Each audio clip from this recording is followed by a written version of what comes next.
vanish mode. Talking about you fine. How did you even see that? Did you go? Alright, so I did. I can go to his page and see when he was in Atlanta and when he was hitting you. You can never break me. Ever. I'm trying to get some money. You. No, you. You. You. I'm done with you. You dead to me.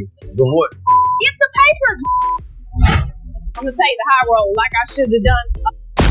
The objective for this evening was to prepare dinner in the convenience of her own home and get used to the routines of married life. Kendra was unaware that everything would fall apart. Atlanta's air was hot that night, and the city's pulse buzzed steadily behind the still exterior.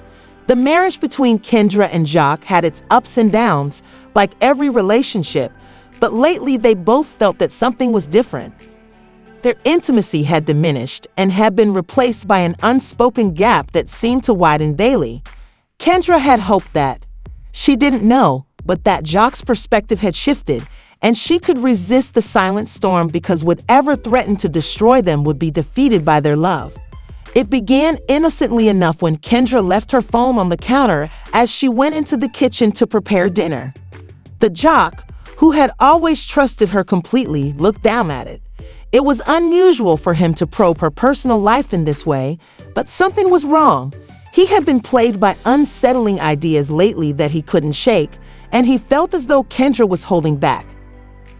He didn't even need to ask for the passcode, even though he knew in his heart that doing so would be a betrayal of the trust they had fought so hard to establish over the years.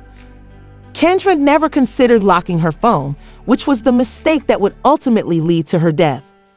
Jacques' hand shook a little as he opened it, and his blood froze as he gazed at the screen.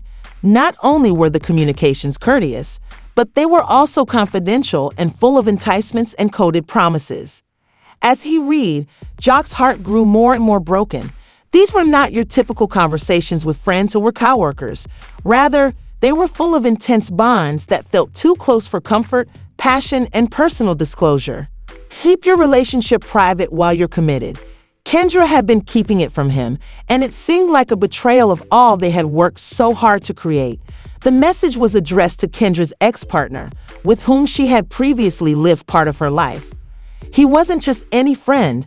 Kendra had a particular place in her heart for him, and their texts continued to reflect those feelings. Clearly, more had been involved than Kendra had previously said. As he read the exchange again, Jacques' hands shook and his chest tightened with a mixture of incredulity and rage, each word biting deeper than the last. A sentimental issue. When Kendra returned to the living room, she saw the Jacques standing there with his phone in hand, his face white with anger and amazement, and the tension in the air. He had seen the text, and the cold, accusing look in his eyes told her right away what was happening. Jacques' anger was sudden and unrestrained, and he felt as if his entire world had been turned upside down. The love he had put into their marriage and all the promises they had made to one another felt so little at that moment. Nice. Energy good, good crowd. So what's really going on with you? It's business. I don't want you to, be feeling no kind of way. Like, I'm honest, I'm faithful, and I feel like, You don't want me to feel no kind of way, right? Mm-hmm. But if I was dealing with a woman who was sending me hard eyes in my DM, talking about I'm fine, talking about I'm sexy. But I never replied back to any of those. I didn't even. No, you replied up and you definitely saw it. I sell title insurance. I don't give a fuck. You want me to be cool, but you continue with a new business with love. That's why you're feeling so weird about it, because you probably insecure. Don't try to twist this up and point your fingers at me. I saw the receipt. And if you want to sit here and play these mind tricks with me, I'm going to really feel like it's one for this. And I ain't with it. I see that this DM is in vanish mode. Talking about you fine. How did you even see that? Did you go? Alright, so I did. I can go to his page and see when he was in Atlanta and when he was hitting you. I'm not going to play with you like that. If you want to play kid games, I'll be out. Go play with your kids. Go play with your baby mamas. Don't play with me. I'm talking about this specific situation. Because I'm going to break you the down. You can never break me. Ever. I'm trying to get some money. Well, go get some money with somebody else who ain't trying to You can never break me. Ever. You. No. You. I'm done with you. You dead to me. But what? Get the papers. I'm gonna take the high road like I should have done a long time ago.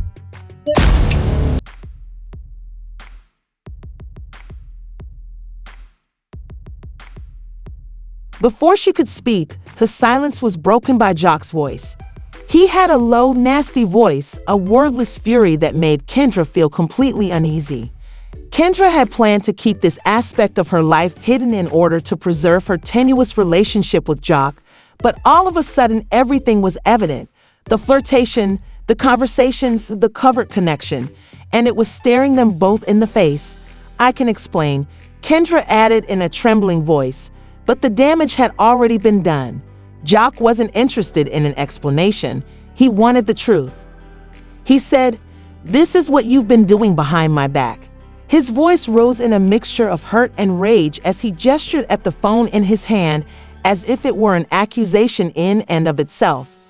Kendra had never meant to hurt him and had never imagined that what she had done would have such a horrible outcome, but now it was too late. She had not expected the pain in his eyes to be so great. "I didn't mean for this to occur."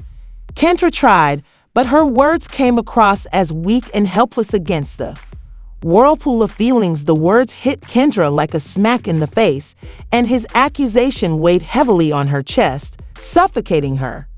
Despite her desire to set things right by expressing regret and providing an explanation, she knew deep down that she had abused his trust, which was nearly impossible to repair, and that words could not repair the mess she had created. Jock was unleashing, he said bitterly, rolling his hands. Even though he didn't plan for it to happen, all we had was founded on lies. His jaw was still clenched, but he was enraged now. "Kendra, you have destroyed everything we had, even though I loved and trusted you. I've been wrecked by you." He retreated as Kendra reached for him, his body rigid with pain, his eyes, which had been tender and affectionate, now brimming with scorn and betrayal. His voice hardly raised above a whisper, he muttered, "Maybe I was just a fool. Maybe this marriage was never real." He left, leaving Kendra standing in the center of the room, feeling the effects of her decisions as the door slammed behind him. Kendra fell back on the couch.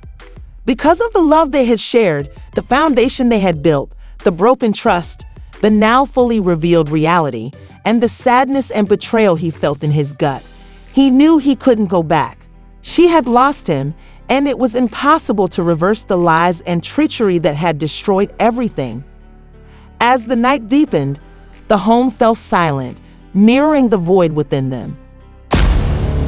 Oh, talking about you fine. How did you even see that? Did you go? I saw, I did. I can go to his page and see when he was in Atlanta and when he was hitting you. You can never break me. Ever. I'm trying to get some money. You. No, you. You. You. I'm done with you. You dead to me. But what? Get the papers. I'm gonna take the high road like I should have done a long time ago.